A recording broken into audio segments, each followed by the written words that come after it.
Well, it's like... The ducks that were swans look like they're going to fall over. It's on, we're live. Here we go. So, good morning. Good morning, everyone. And we've been looking forward to this. People have been sending in questions, and Peter's going to answer. And we don't know what questions will come up, so it's always interesting. And whatever he answers is always from his heart and very deep. So enjoy. Thanks, Peter. Thank you very much, Sally. Well, we do know what questions will come up. Welcome, everyone, because I have them here in my hand. And they cover a lot of good areas, interesting questions, and obviously relevant to people in a very personal way, some of them. So I guess I don't want to make the answers too simple. In some respects, some of the practices in our life, in our following of this meditation and the knowledge that is the foundation of it, makes some of these things easy for us. And in some ways, the answers to a lot of these things are very simple. And we tend to often overlook those things, or not necessarily overlook them, but forget about them as being a good solution. One thing that I did mention in a previous talk, and that is that before we undertake anything, it's a really good practice to have to just sit in meditation for a minute or two and just to focus the thoughts and to get power and to feel the sense of peace and stillness that you're coming from in order to undertake something. That's a very big help. And it can also help to remove a lot of the subtle kind of things that are in our consciousness. I was thinking earlier how I was processing some audio, and with the audio processing tools, you've got the ability to cut out certain frequencies, to expand certain frequencies, to remove, hisses and all these kind of things from the audio track. And I was thinking that where is the kind of analogy for our lives in a sense that I could see is that we've kind of got this, it's like a low level kind of stress or sense of maybe discomfort, peacelessness, just lack of something that's always there. And generally speaking, when we're living our lives and just day-to-day things that are normally available to us, which aren't now, often that low-level sort of hum, if I can use that word for this stress that's in our lives, or peacelessness, is covered over by the various activities that we get engaged in. There's a very good example of someone who, and I also did mention this to you, and I'll give this example again for those who didn't hear it. And it was someone who used to always listen to the radio day and night, and in bed, sleeping all through the night. And the point was that they didn't want to be left alone with their thoughts. And that was a very significant thing. So they would rather listen to loud conversations, advertising, and so on, rather than listen to their own thoughts. I thought that's a significant sort of compromise in your life. And for someone who who doesn't have that, that noise and sound is quite intrusive. But for the person who was taking some kind of support from it, it was actually helping them so that they wouldn't experience their own distress from within.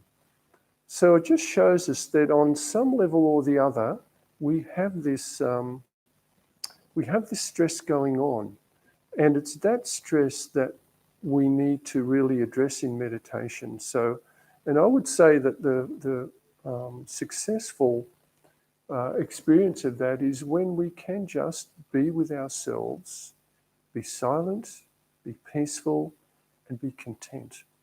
That is a level of awareness, I think, that we need to work towards.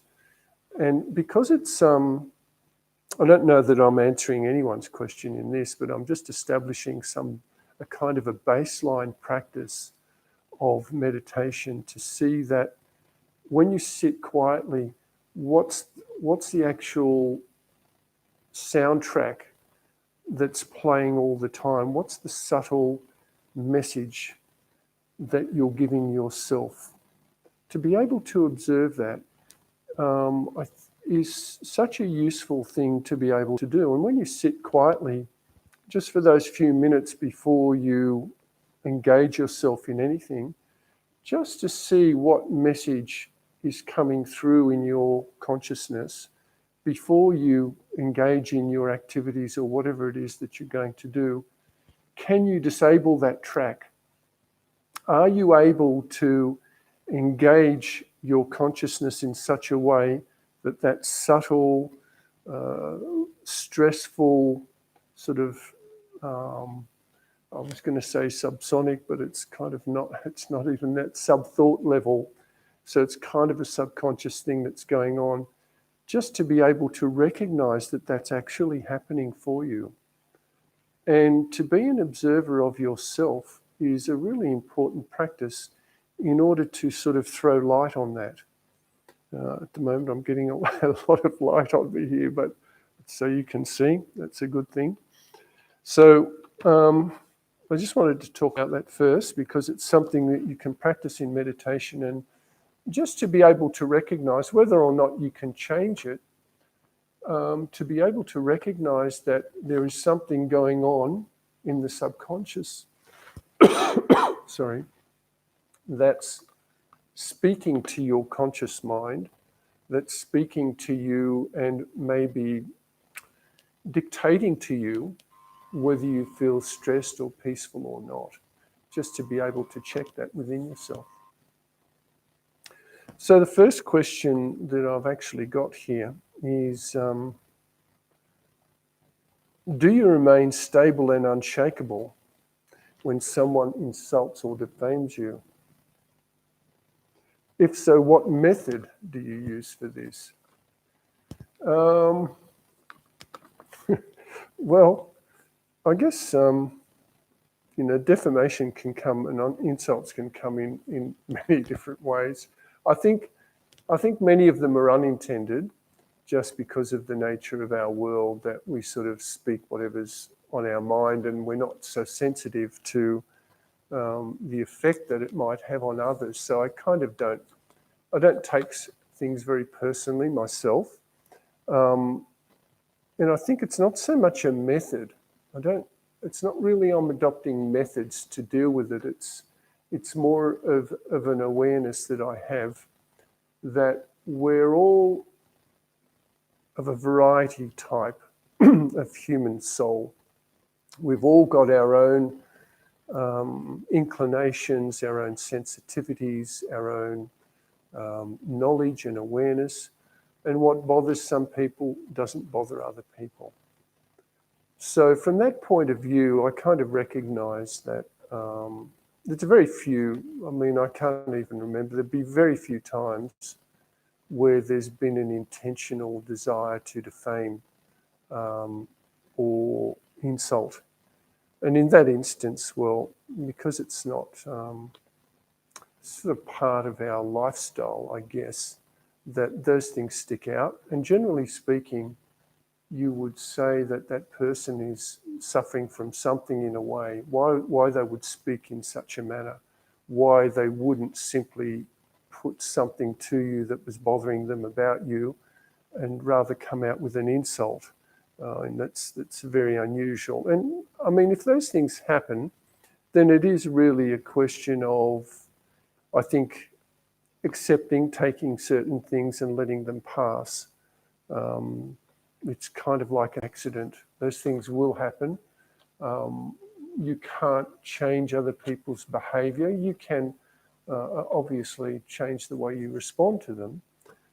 But I think not taking it personally is really an important thing. However, if it was an ongoing situation, say if it was in a work environment, then I'd certainly, there would be an opportunity, I think, to do something about it. Then it's up to you to, I think, to report it to whoever is the person responsible. But otherwise, yeah, it's not so much a method, but I think an understanding that we're at different levels of development and awareness, and some people don't see any problem with insulting another person or even being aggressive towards them, for example. They feel that's a method for getting the job done in some ways. So that's unfortunate if that's the case, but there's not a lot we can do about others' behaviour. The next question is unusual in that, I'll just read it. It says, do you have a balance of being serious and entertaining? Can you give examples of this balance? When do you need to be serious and when entertaining? Well, I think it's a question. I think whether you're entertaining or not is really a subjective issue. I think what it means here, how I interpret this is being to be light, when to be light about something and when to be serious about things. So I think this is where our sensitivities come into question. And by that I don't mean being sensitive in the sense of being hurt, but being sensitive to other people's feelings and emotions, and to see whether what it is that I'm saying is going to offend people. It's interesting, I've been surprised in some situations where someone who has a very extroverted nature, an outgoing nature, has said things and other people have not taken offence, surprisingly. That's kind of unusual, but I think in the end, if we take others for granted in that way and they take their feelings for granted, then I think we have to be a little bit careful. And a situation may arise where, we need to come to a solution about something. If I'm all the time joking about everything, then that's not going to be helpful in getting a solution to things. So I think behaviours that are persistent and that go on and on, that are repeating all the time, I think then it's a personal issue. And in the context of a group of people, I would think you would need to take some action on that. If someone's all the time joking about everything, I think there's something that may be not a balance there. It asks for examples of this balance, and I think there are plenty you can think of when to be serious when the consequences are significant or the consequences are serious. But also then, here's a question about being heavy. So there's a difference between being serious about something and being heavy about something. And being heavy about something is really of no use to anyone. To seriously discuss something means to bring up points that are required for discussion, to look at an issue properly, but to be at it means also, like, if you think of what it is to be heavy, you can't move. That's what it means. If someone is very heavy, they find it difficult to move. And so this is a significant thing. If you want to bring some change in things, you can't be heavy because you're not going to move. And as a result of that, in a sense, if it's important and you're a significant person and other people then are also stuck around you, you're not moving because you're heavy, then others also can't move because we're all sort of connected with each other in some way. So certainly a lightness of being will allow us a certain flexibility in a situation. So if I'm light, I can move easily. That's what it means.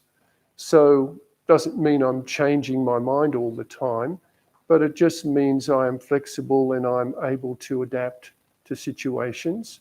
But it doesn't mean I should be heavy about anything, because one of the things that we practice, it's a common thing for us, is to consider ourselves to be trustees. And if you're a trustee of something, you're certainly, the burden isn't on you. There is a certain sense of responsibility with a trustee, but the burden is not to be carried by yourself. So that's a factor that we consider when we're doing work, that we're just a trustee and we're just one of many people playing their role. Okay, so then the final question, and by the way, it's not the final, it's the second last. Just while I'm speaking, if you have any questions about what we've been talking about, then you can, if you want to send those through, that's also fine. Next question is, do you worry about anything or ever become distressed? Why or why not? Do you worry about anything or ever become distressed? Why or why not? Actually, no, I don't worry about anything. That's the short answer. I don't worry about anything. Do I ever become distressed? Well, I thought about this aspect of being distressed. Distress is a kind of a thing that might happen. And how is it different from stress? Because stress is something that we might be under for a period of time and we learn to manage that. Distress is kind of like an incident or something's happened and I get distressed about something in particular. Stress can be pressure of work and timetables and so on and so forth. We get that all from the boss. But distressed is like a reaction to something. And I think what helps in this instance is where you make preparations, because there will always be something that happens suddenly in our lives, and we can't really guard against that thing suddenly happening for us. But preparations can be made. For example, we may get a thunderstorm. Suddenly it happens, but we can put into place certain preparations for ourselves, for our living situation, so prepare for that in advance. And that's really, I think, the key to dealing with a lot of distressing situations that come up, to sort of preempt them for ourselves and to think about, well, what would I do if this happened? What would I do if something else happened? What do I need in order to face this situation? And there's one actual power which I find is very relevant and very useful, the power to face. And the power to face comes from being prepared for an eventuality and then building that strength into ourselves before time. There's nothing worse than being caught in a situation where, suddenly something happens and you've found yourself not prepared for it at all. You might be, if you go out somewhere, you're stuck somewhere, you've got no food, or for example, your battery dies. So if you're not prepared for some eventuality to some degree, then it's fine if all things are accessible to you. But generally speaking, in life, that we need powers, we need mental powers, and we need to have stored a little bit of spiritual power inside of ourselves for those situations that we are confronted with. Because otherwise, and here comes my favourite saying, and for when we're caught out, and that is that for that person who only has one way of reacting to anything, they say that, well, if the only tool you have is a hammer, then everything starts to look like a nail, which means we don't really adapt ourselves to every situation, having built into ourselves certain powers and mental attitudes to adjust, to deal with things, skills as well.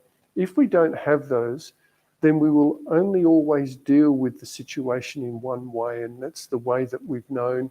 It might be a default behaviour from childhood, and that's not necessarily going to be effective or helpful. We may crash through a situation, but it could cause us a lot of loss. So it's kind of necessary for us to build a little bit of resilience and a little bit of spiritual energy that we can use at the time of need. So there's one more question here as well. Oh, there's something else. When you are precariously balanced between body consciousness and soul consciousness, how do you tip the balance to soul consciousness? Yeah, so I guess if I refer to my early days of practicing,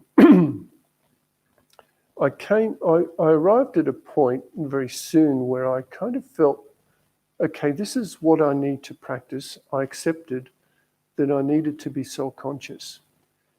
But I found it challenging. I found it challenging because I didn't know what I could do with it, how strong it was in me, the practice, what I could face, what I couldn't face. So I kind of kept to myself. And it's like a little bit of something. If you don't know how to do something, you don't want to come out and try that necessarily, certainly in front of others. So I was pretty introverted for a long period of time until I recognized that actually, you know, you look at life and you look at the things you have to do, and sometimes it's really simple. Not everything's as difficult as you imagine.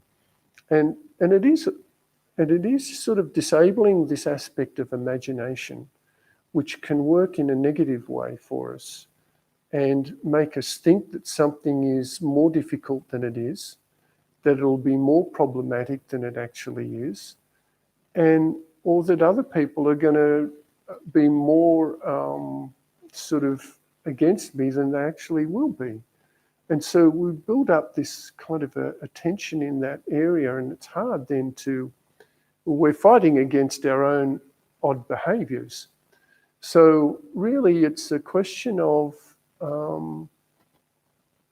recognising that if I practice something on a daily basis, it's definitely going to add up.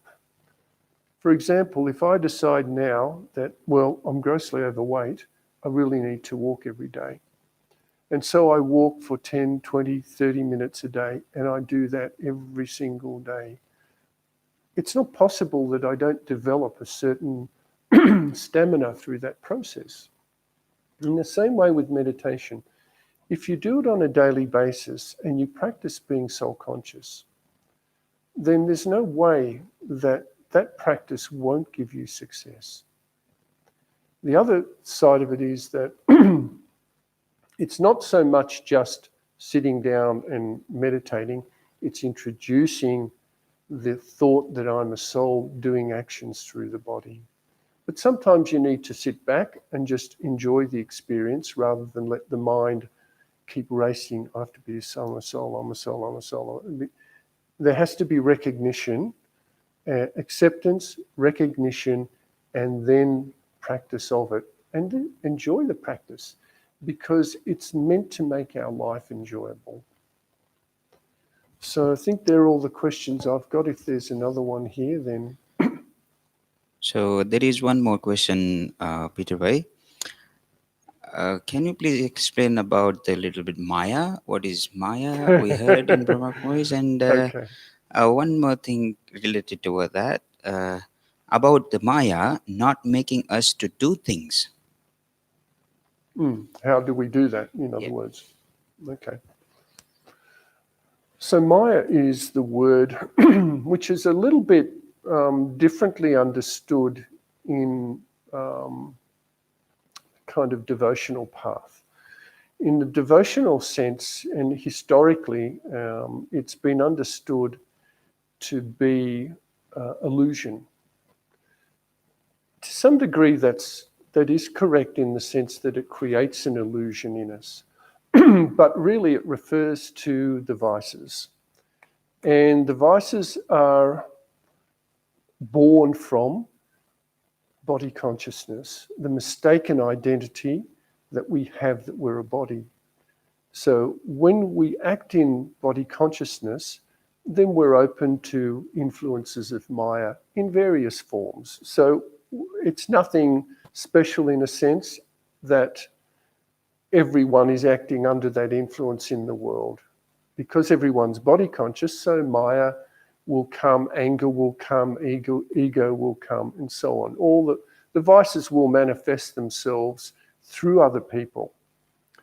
And not becoming under Maya's influence is also understanding that I have to keep myself safe from those type of influences with others.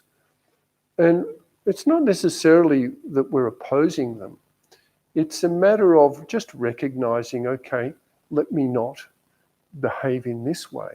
And there's plenty of examples around you. You can see when someone's acting under that influence, they lose their peace is the first thing. Peace is gone. So, and then various other sort of forceful nature will come, these type of things. So it really is a bit like you're living in a jungle.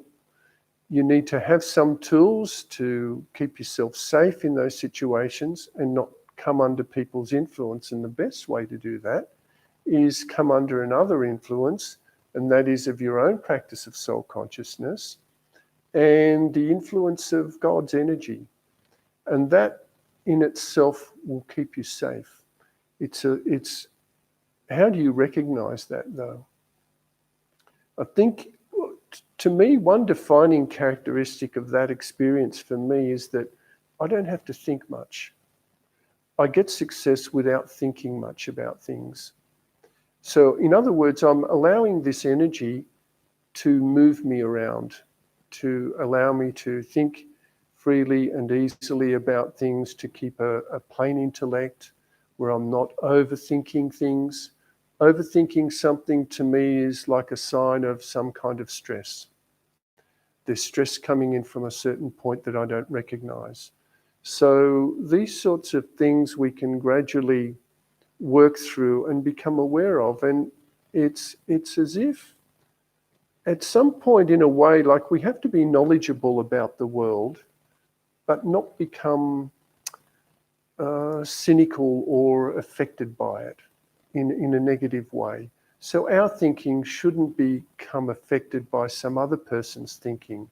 If they're not thinking correctly, I don't have to lose my sense of self and how I should act and react. In other words, I guess it comes back to being true to your own nature. If other people depart from theirs, that's their business and their consequence. But for me, I have to practice again and again. Am I acting according to my original nature? And the core of that, of course, is peace. So I think, So that was lovely, Peter Bhaji. That was nice answer. And another just thought came, as we got to know about the soul, and we are not body, we are soul. and three main aspects of soul, which is mind, intellect, and sanskar, which is personality. Yeah. So, but in this process, every time thoughts are coming, fine, but my acts are sometimes my with my that habits or my personality which has been built already, and continuously as I'm going through my journey of life, I'm also building new habits. But sometimes we found also within me that particular sanskar or particular habit is making me a little bit shakeable or not stable, or we get to know but how the meditation can help to change that uh, sanskar where I would like to be, or it can turn towards as I want. I can find, but how the meditation can help with to change that my personality or habit. Well, I think meditation takes us into a place of silence where the old behaviors, the old personality doesn't actually exist. It's a deep stage of silence that is actually beyond thinking. And if we can accumulate more of that silence, more of that silent experience, and also to me, silence comes together with stillness.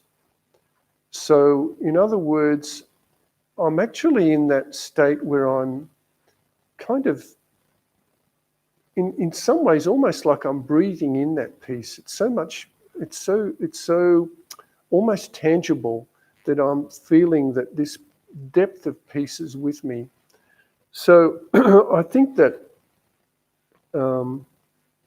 regular deep meditations on this experience is going to gradually change our personality. And the reason that it changes it is that we start to acquire more of an interest in this experience than we do when, for example, if the ego is a little bit active and wants to be busy and take hold of our activities and our personality. There's a kind of an interest in that on the superficial level. But once we actually go deeper into silence, it's as if, and we experience this at the end of a longer meditation, where, and especially a group meditation, where you'll find that the meditation is over, but people don't want to move. And the reason they don't want to move is that they experience that deep peace and contentment in that original state of being. So they don't want to come out of that.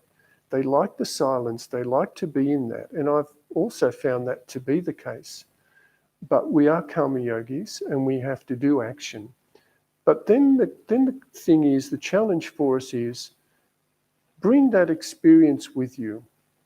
Have that at the forefront of your thinking when you engage with people, with activities, and see how it works. Everything about this practice can be proven.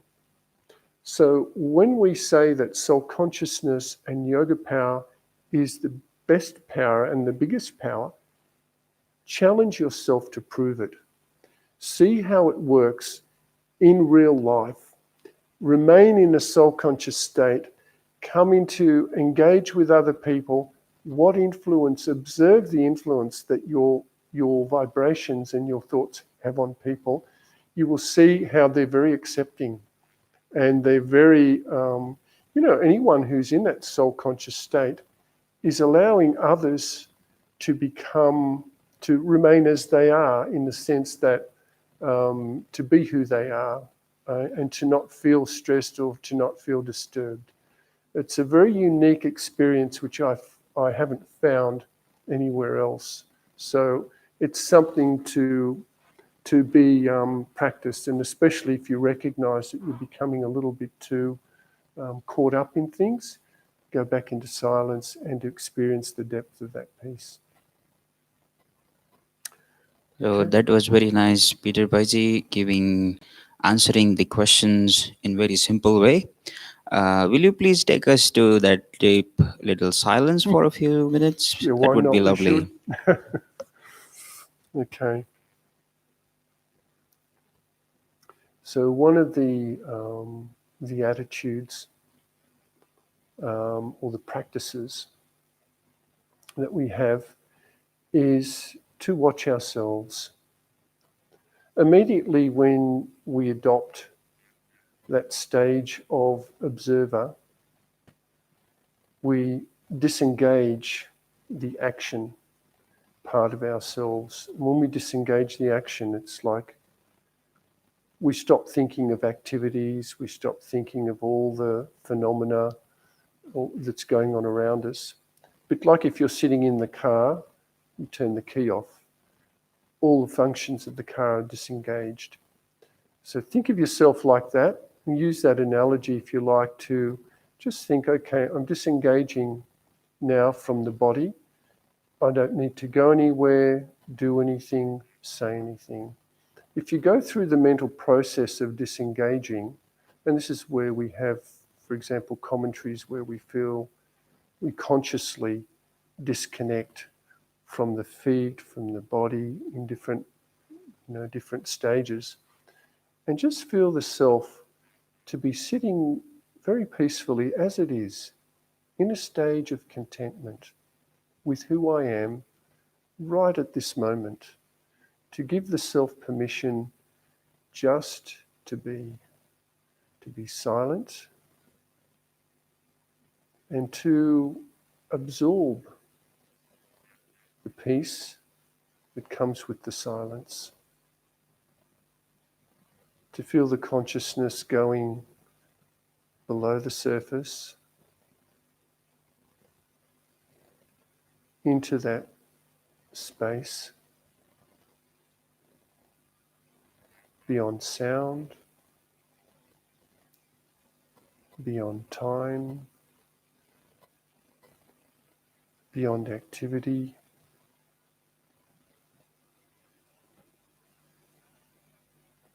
and to experience the sweetness of that silence.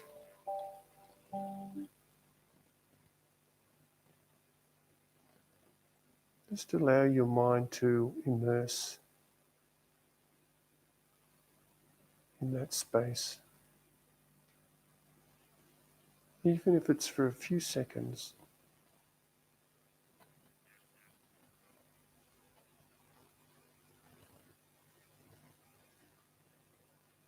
The sweet peace.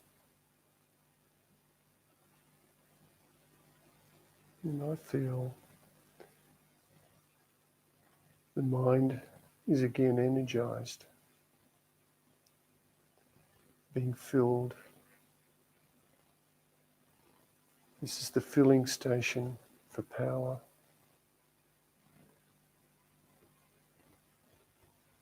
Let's absorb as much as possible.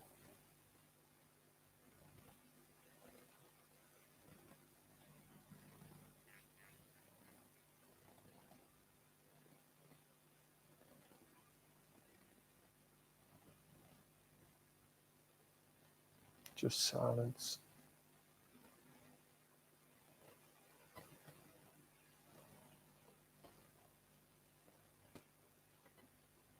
You can invoke your original natural state. Bring it into the present. Feel the energy and allow that energy to spread.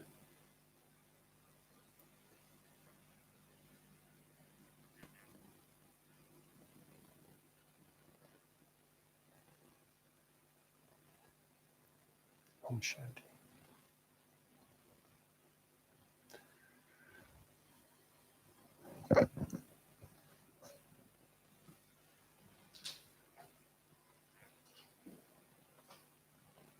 Thank you very much, Peter. That was very deep and didn't want to come out of it.